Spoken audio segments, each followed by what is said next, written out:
Bonjour et bienvenue dans la vidéo du jour. Le thème va être la prolongation du plan de trading. Dans la vidéo précédente, je vous ai expliqué toutes les raisons qui font qu'un plan de trading, on peut faire des erreurs dessus et surtout le fait de le mettre en action. Mais pour le mettre en action, il faut en avoir un. Donc aujourd'hui, on va voir ensemble comment créer un plan d'action digne de ce nom. Premièrement, il faut comprendre qu'un plan d'action va se baser sur 3 axes. On va avoir premièrement une haute unité temporelle. On va avoir deuxièmement une unité temporelle intermédiaire et puis une petite unité temporelle. À ça, vous allez pouvoir me dire, oui, mais Brice, ça, tu nous en as déjà parlé, le fait d'avoir 3 graphiques avec, par exemple, du 15 minutes, 5 minutes, 1 minute pour pouvoir trouver une position optimale. Oui, mais non. Parce que cette fois, je ne parle pas forcément d'analyse. Je vais vraiment parler de temporalité et de vision à long terme ou à court terme. Premièrement, qu'est-ce qu'on va avoir? On va prendre une petite zone de texte. Hop. Donc, premièrement, on va avoir la big pictures, donc la vision à long terme. Qu'est-ce que c'est que ça? Eh bien, dans votre vision à long terme, vous allez pouvoir retrouver la macroéconomie, par exemple. La, la macroéconomie. Deuxièmement, qu'est-ce qu'on peut retrouver? Si. Deuxièmement, on va pouvoir retrouver les intérêts, les taux d'intérêt. D'accord? Taux d'intérêt. Alors, vous m'excuserez, je suis un petit peu malade, donc c'est pas le plus évident pour faire une vidéo, vous m'entendez. Troisième élément qui peut me donner une vision à long terme, les relations intermarché. D'accord? Intramarché. Donc, on va écrire intermarket.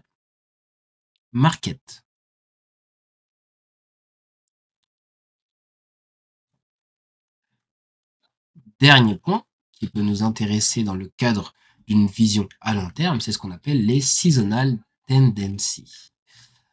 Alors, qu'est-ce que c'est que tout ça? Tout simplement, si vous ne connaissez pas, je vais partir du principe que vous n'avez pas de connaissances dans le trading. Premièrement, la macroéconomie, ça va être les décisions géopolitiques. Donc, une personne qui veut s'intéresser à la macroéconomie pour sa vision à long terme va être à la recherche de gros titres. On va aller lire des journaux spécialisés, ou pas forcément, ça peut être les gros titres sur Twitter, sur Gmail, si vous avez peut-être, si vous suivez des médias, on va avoir des journaux en ligne comme The Guardian, Bloomberg, toutes ces choses-là. Deuxième chose, ça va être les taux d'intérêt. Donc là, on va aller se diriger sur les marchés obligataires. Marché obligataire, ça va être la dette de l'État, les bonds market et les yields market. Ensuite, on va avoir les relations intermarchés. C'est savoir que, par exemple, si euro-USD monte, quel va être son rapport à GBP-USD, quel va être son rapport à DXY et quel va être le rapport avec, par exemple, euro-GBP. Okay, donc, comprendre sur des autres unités temporelles qu'est-ce qui fait bouger quoi. On peut aussi aller un peu plus loin sur les relations intermarchés.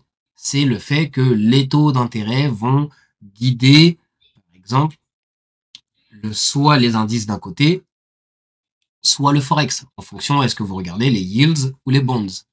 Ensuite, on a les tendances saisonnières.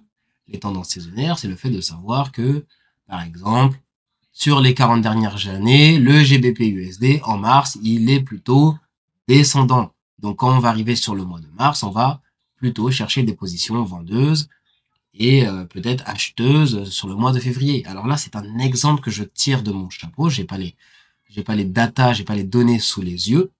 Mais voilà, faut comprendre que les seasonal tendencies, on peut s'en servir comme ceci. J'ai énuméré 4 points. Il faut bien comprendre que vous n'avez pas besoin d'étudier les 4. Vous pouvez en choisir seulement 2 si vous le souhaitez. Par exemple, moi, j'aime bien faire, dans mon cas personnel, les taux d'intérêt plus les seasonal tendencies. C'est moi. D'autres vont préférer s'intéresser à la macroéconomie et tout l'aspect fondamental du trading, et d'autres les relations intermarché. Donc ça, c'est notre vision à long terme. Donc, on va écrire long terme. Ensuite, qu'est-ce qu'on a? On va avoir juste enlever le filigrane.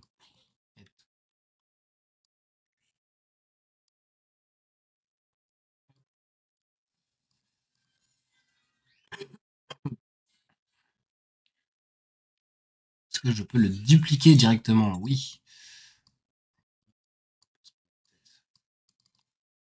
Ensuite, qu'est-ce qu'on a?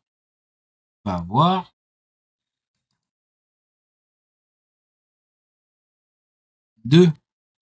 après le long terme, on a la vision intermédiaire. Vous l'aurez compris.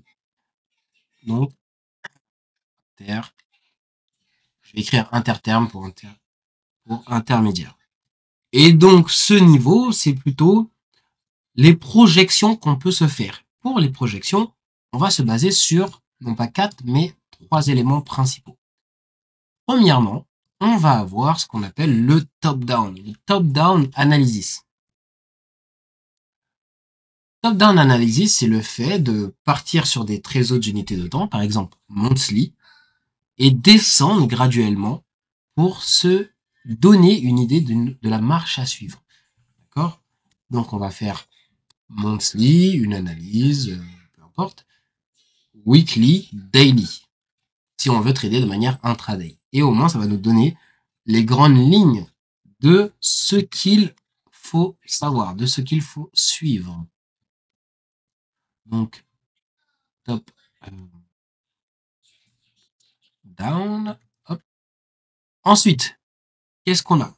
On va avoir le commitment of trader. Commitment of trader, le COPT pour son petit nom.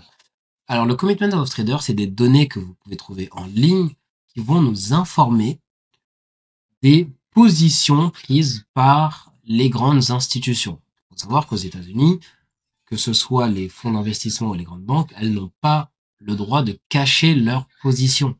Alors, vous n'allez pas les voir en temps réel, mais tous les jours, elles vont faire un rapport aux institutions compétentes et on va avoir des sites comme Barcharts qui vont nous permettre d'aller récupérer ces données. Ça nous permet de savoir si est-ce que la majorité des fonds d'investissement, par exemple, sont en train d'acheter ou de vendre l'euro USD. Est-ce qu'ils sont en train d'acheter ou de vendre l'actif du soja, par exemple.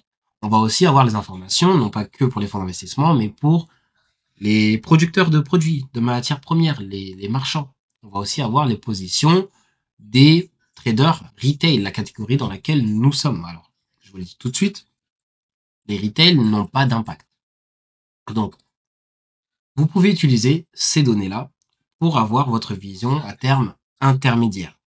Dernière chose, un autre aspect que j'aime bien, c'est le sentiment du marché. Donc, sentiment du marché, qu'est-ce que c'est? En fait, c'est le fait, en français, on pourrait dire prendre la température de ce qui se passe sur les réseaux sociaux. Est-ce que, quand j'ouvre mon YouTube, est-ce que je vais voir des gros titres en train de dire que l'euro USD est dans une tendance haussière ou est-ce que je vais voir l'inverse? Quelle est l'attente des retail? Car le meilleur indicateur de marché, c'est de savoir ce que les autres vont faire parce que les autres sont ceux qui vont se faire piéger. Donc, s'il y a une majorité de débutants qui ont envie de vendre, cherchez les raisons pourquoi il faut acheter. Donc là, on a 3 éléments qui peuvent nous permettre d'avoir une vision intermédiaire sur où est-ce que va aller le marché. Dernier point,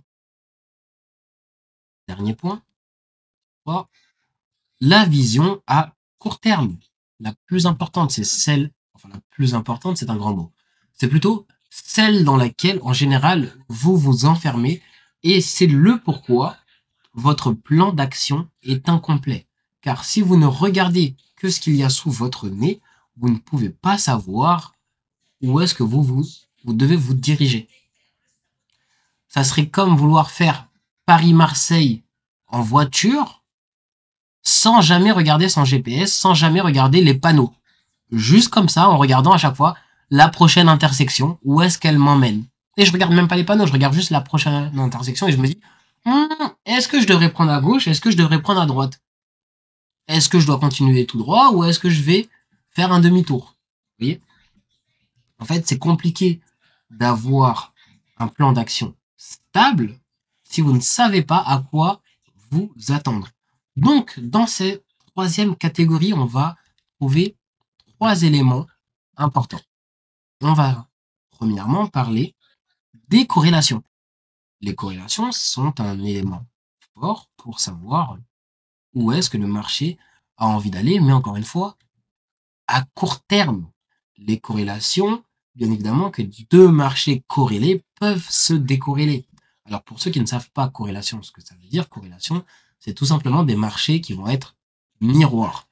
Par exemple, Euro-USD et GBP-USD sont 2 marchés qui vont généralement dans le même sens. Okay? Donc je sais que si Euro monte, GU va monter aussi. Par contre, il y a un moment où ils vont se décorréler. Donc attention, les corrélations ne font pas tout. Et c'est là où avoir une vision à long terme et à terme intermédiaire va nous permettre de savoir, ok, est-ce que GU a vraiment envie de rattraper Euro ou alors est-ce que on est sur un moment d'hésitation, auquel cas je ne prendrai pas position. Ensuite, on a la théorie du temps et du prix. Donc ça, c'est toute votre analyse technique. Ça va concerner ou plutôt incorporer vos jours de trading, vos horaires de trading. Quand est-ce qu'on est sur le marché? Ensuite, il va y avoir l'analyse technique, le prix. Qu'est-ce que vous voyez? Okay? Quels sont les niveaux d'intérêt? Quels sont les draws on liquidity? Donc, time, alors,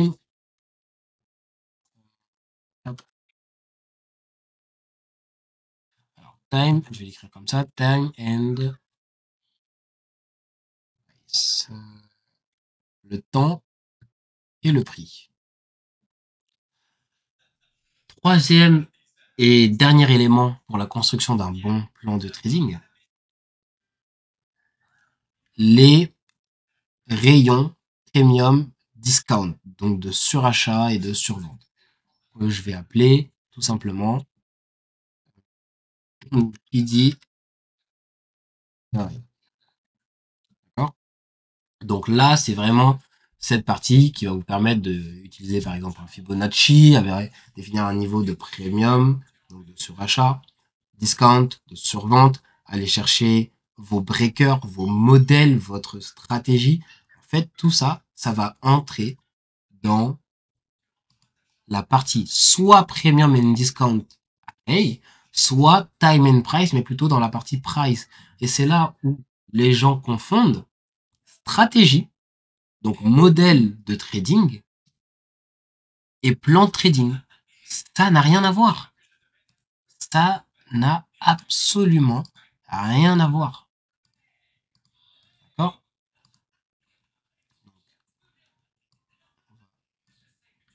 Enlever tout ça et on va garder ceci dans un coin de notre tête. Alors bien évidemment, je ne vais pas prendre le temps d'aller en profondeur sur comment comprendre chacun de ces éléments, parce que sinon je ferai une vidéo de 1 heure et là, c'est pas mon intention. On abordera ces sujets avec le temps, il n'y a pas de souci. Mais par exemple, je vais prendre un élément de chaque pour créer un plan d'action digne de ce nom. Premièrement, je veux prendre un élément, donc macro. En ce moment, la macroéconomie, on pourrait parler des BRICS, on pourrait parler de la guerre, de ce genre de choses. Les taux d'intérêt, intermarket, ou alors le seasonal tendency. Je vais pas me prendre la tête, je vais pas faire compliqué. Je vais faire, je vais aller sur un document que je partage à mes élèves. Donc c'est un bloc-notes, tout simplement, sur lequel je fais des études de prix chaque semaine. Donc, laissez-moi juste une petite seconde pour le trouver. Si je mets trop de temps à le trouver, je pense que je vais enlever cette partie. Je vais enlever cette partie de la vidéo. Alors, bah tiens, prenons le S7. Boum. Et voici. Donc, je vais prendre, allez, Euro USD. Et donc, là, on est en mars. Qu'est-ce qu'on voit en mars? Donc, la ligne bleue, j'ai 3 lignes de niveau. En fait, c'est des moyennes mobiles lissées. D'accord? Il y en a une, elle est sur 22 ans. Il y en a une, elle est sur 15 ans. Il y en a une, elle est sur 5 ans. Donc, la ligne violette va m'indiquer, dans la globalité, dans la généralité, qu'est-ce qu'a fait, par exemple, le mois de janvier sur les 5 dernières années. L'autre sur les 15 dernières années, l'autre sur les 22 dernières années. Donc, mois d'avril, mois de mars, on voit généralement une remontée du prix au milieu du mois, puis une redescente. Okay, un peu moins flagrant sur les 5 dernières années, mais quand on prend les 22 dernières années, c'est ce qu'il y a eu.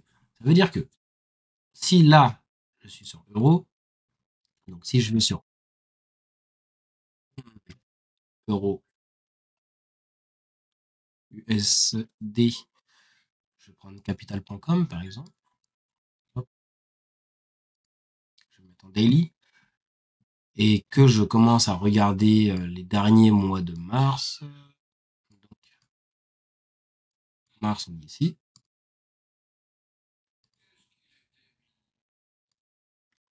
Okay. Donc, on a bien à un certain point cette descente avant cette remontée dans le mois. D'accord? Donc ça, c'est très important. Les seasonal tendency, c'est ce que ça nous permet de voir. Donc, descente, remontée, consolidation, redescente. En tout cas, on a, puisqu'en fait, on sort de février qui a tendance à descendre sur la fin de février. Hop. Donc, fin de février, on est où? Ici, on tombe. Tac, tac, tac. Et normalement, on peut s'attendre à une redescente. Mais il ne faut pas prendre ça comme un miroir de la réalité. Ça veut dire que c'est pas parce que généralement on va faire un plus bas là sur les 22 dernières années à ce moment-là que vous devez à ce moment-là entrer en position ici jusqu'au bas du mois actuel. Non. Bien évidemment, vous prenez quand même votre analyse de marché. Mais l'idée pour vous, pour aller plus loin, c'est de regarder tous les mois précédents, tous les mois de mars des années précédentes, comment ils se sont construits. Donc ça, c'est la seasonal tendency. Là, on est février, on va arriver en mars. Hop. Donc, généralement, qu'est-ce qu'on nous dit? Fin de février a tendance à tomber. Alors attention, hein, la chute pourrait être celle-ci. On n'a pas la taille de la chute. Donc là, les niveaux que je vais mettre, c'est pas vraiment une projection stricto tantôt. En tout cas, on a une chute, une remontée, et peut-être une chute qui peut tomber. On peut s'attendre à quelque chose comme ça. Ça, c'est donc une vision à long terme, puisque là, je suis en train de projeter sur le mois qui arrive, le mois prochain. Il faut bien le comprendre. On est ici, je suis déjà en train de me projeter sur Mars. Ensuite, on va prendre un niveau. On va prendre dans notre deuxième catégorie, par exemple, sentiment du marché, j'ai pas envie de faire là, parce que ça voudrait dire aller sur YouTube, regarder un petit peu le contenu des autres et j'ai pas envie de cracher sur le contenu d'autres personnes. Commitment of trader, c'est un petit peu compliqué, donc on va se faire un top-down. C'est le plus simple. Top-down, pour moi, ça va être monter, par exemple, en monthly, me demander, OK, qu'est-ce qui se passe? Qu'est-ce que je vois? Donc, exemple, en monthly, je vois qu'ici, on est revenu dans l'imbalance.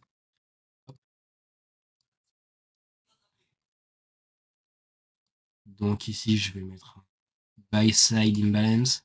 Je vais le mettre en rouge pour avoir un code graphique visuel qui va me parler. Et donc, dans un premier temps, je vais me dire, OK, si ça rebondit dessus, peut-être que ça va rebondir et pourquoi pas aller chercher le haut ici. Ou alors, puisqu'on arrive en fin de mois, il faudra voir comment finit le mois, mais ce haut pourrait être un point d'intérêt quand on sera en mars. Okay. Donc ici, deviendra une buy side. Hop. Ensuite, je vais descendre en weekly. En weekly, qu'est-ce que je vois? Par exemple, je peux voir que ici, j'ai potentiellement un modèle de vente. Donc si j'ai un modèle de vente, ça va à contresens de ce que me dit mon monthly. Donc je vais prendre un petit peu de recul avant de me projeter et me reposer les bonnes questions. Ok, est-ce que c'est effectivement un modèle de vente ou alors est-ce que je suis plutôt dans un modèle d'achat qui aurait récupéré la sell side, aller ensuite récupérer ici ou ici, faire un market shift, ouvrir et pousser un peu plus haut. Okay. Donc là, le top-down, c'est une analyse technique de différents time frames. D'accord? Et donc là, on peut vraiment se poser la question, ok, qu'est-ce qui se passe? On est en consolidation, ok, mais où est-ce que l'on risque de sortir? Pourquoi est-ce que le marché est en train de consolider? Il faut vraiment se poser ces questions-ci. Et ensuite, on peut même descendre jusqu'au daily pour avoir notre dernier mot de notre top-down. Ensuite, je vais pas parler des corrélations et on va parler... allez, on va pas parler du time and price, on va juste parler des PDRA pour faire vite et clôturer cette vidéo. Donc on est déjà sur du 23 minutes. Bah, le PDRA, donc là j'étais en daily. Ça. Imaginons, à ce moment-là, je suis en train de trader. Par exemple, je peux être en 1 heure, je peux être en 15 minutes, je peux être en ce que je veux. Mais maintenant, on se rappelle, le rouge c'est mon monthly. Donc j'avais cette zone de prix qui me disait je peux me retourner. Donc à ce moment-là, quand je suis dans cette zone, je vais commencer à étudier le marché pour voir ok, comment est-ce que je peux trader, qu'est-ce qui se passe, pourquoi, comment. Donc par exemple, quelque chose de très simple, c'est d'aller voir. Allez, je vais d'abord peut-être délimiter cette semaine-ci. Donc sur la semaine actuelle, donc je vais vouloir plutôt délimiter chaque journée. Je le fais pas hyper précisément pour aller plus vite.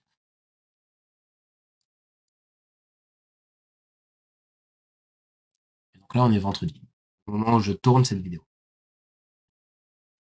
Donc, ma semaine, où est-ce qu'elle a commencé? Elle a commencé ici. Donc là, j'ai mon prix d'ouverture. Je suis descendu, j'ai ouvert un gap, il y a eu une annonce économique, je sais plus c'est laquelle. En tout cas, j'ai tout un tas de différents niveaux. Et à ce moment-là, le PDRA, qu'est-ce qu'il va me faire? Il va me faire que, bon, bah, je peux prendre le haut de ma semaine, par exemple. Je peux prendre le bas de ma semaine. Au-dessus des 50%, regardez quels sont les obstacles au prix ou alors points d'intérêt. Il y en a plusieurs. On peut avoir, par exemple, ce volume imbalance ici. Donc, volume imbalance, c'est un déséquilibre de volume qui, ici, on peut le voir par le fait que j'ai le corps de ma bougie qui s'arrête à ce niveau-là. La bougie reprend ici, mais elle ne laisse pas un gap. Elle vient combler en laissant une mèche. Mais du coup, j'ai pas de corps de bougie qui vient à ce niveau-là. Donc, ça devient un volume imbalance. D'accord? En gros, grosso modo, le volume imbalance, c'est un endroit du marché sur lequel je n'ai pas de corps de bougie, mais je peux avoir des mèches qui vont se croiser. Si je peux vous en trouver un deuxième, par exemple, ici, à nouveau, j'en ai un autre. Ici encore.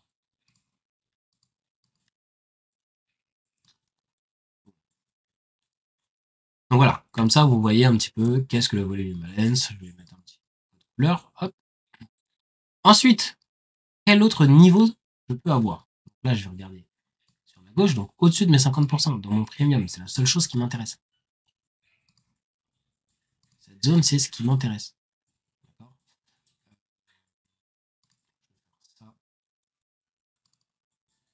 C'est pas grand-chose, hein, c'est juste...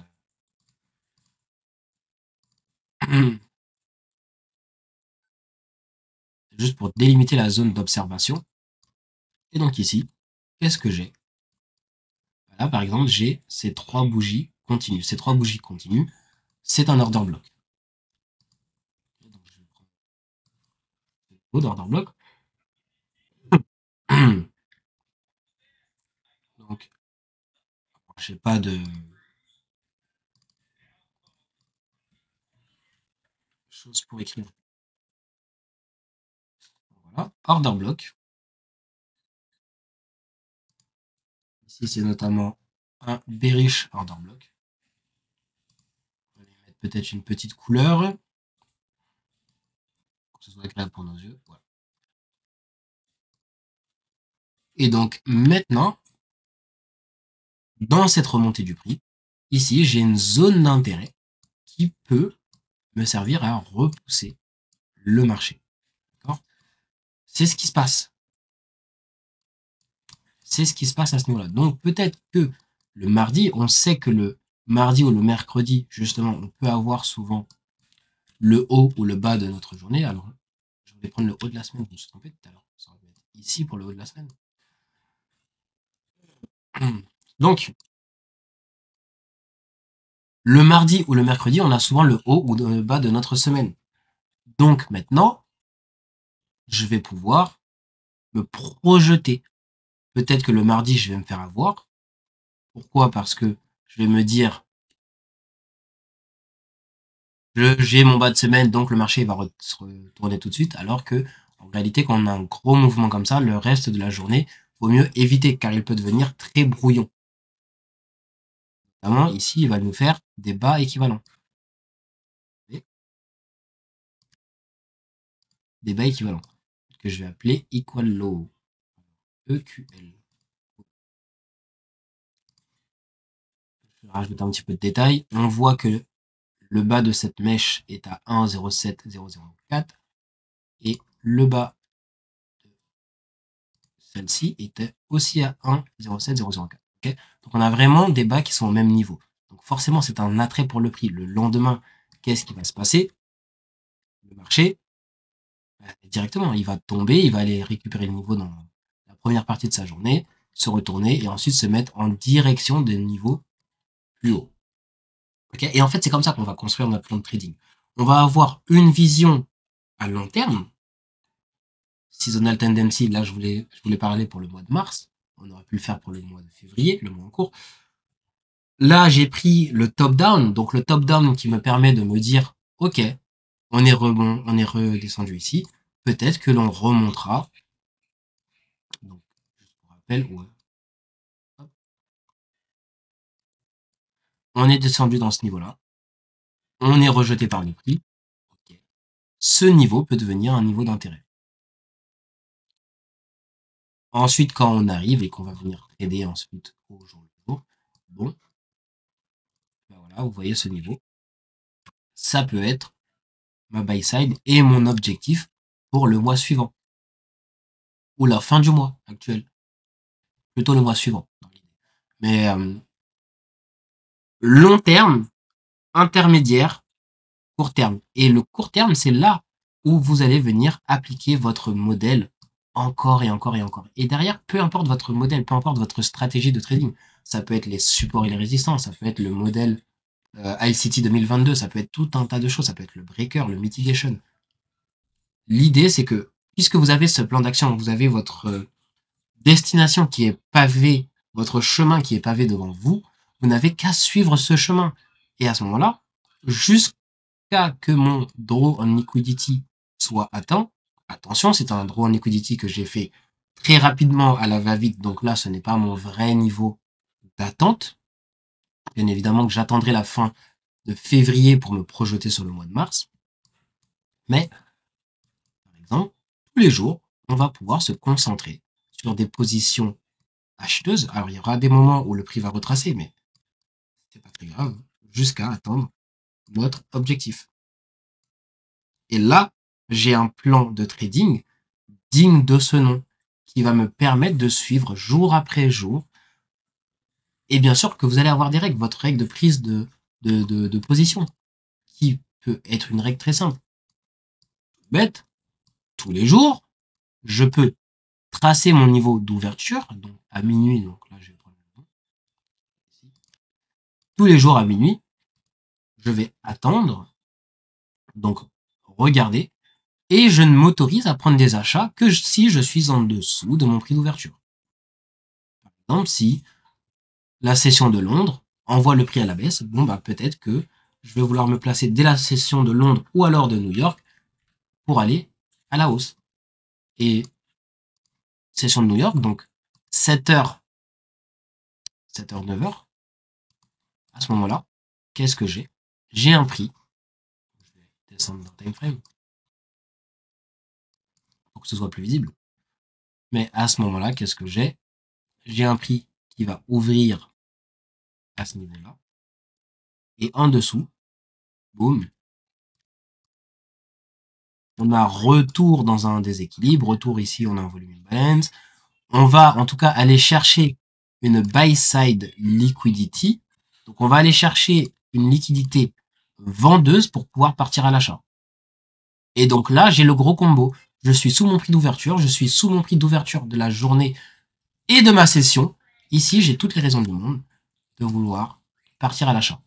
Et à ce moment-là, je ne me fais pas avoir. Et à ce moment-là, ce que je veux dire, c'est lorsque cette sell side est récupérée, je suis pas en train de me dire c'est un market shift à la vente et j'attends un retour dans ce niveau pour partir à la baisse. Non, je peux pas me dire ça. Je peux pas visualiser ça parce que j'ai déjà toutes mes autres confirmations, j'ai déjà tout mon plan d'action qui me dit il faut que tu cherches de la hausse. Donc à ce moment-là, ça, je l'oublie. Et ici, je vais avoir donc sell side récupéré. Ici, market shift. Shift, boom. Par exemple, on peut tracer un Fibonacci. Hop. Quel est le premier niveau d'intérêt sous mes 50%? On a cet imbalance ici. Cet imbalance,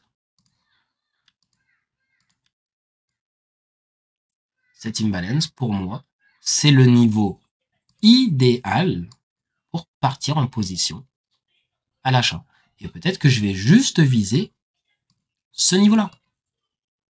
D'accord, ce niveau-ci, ou le haut de la journée actuelle. Peu importe. Peu importe votre stratégie, peu importe. Mais vous allez être dans le bon sens car votre plan d'action va être établi.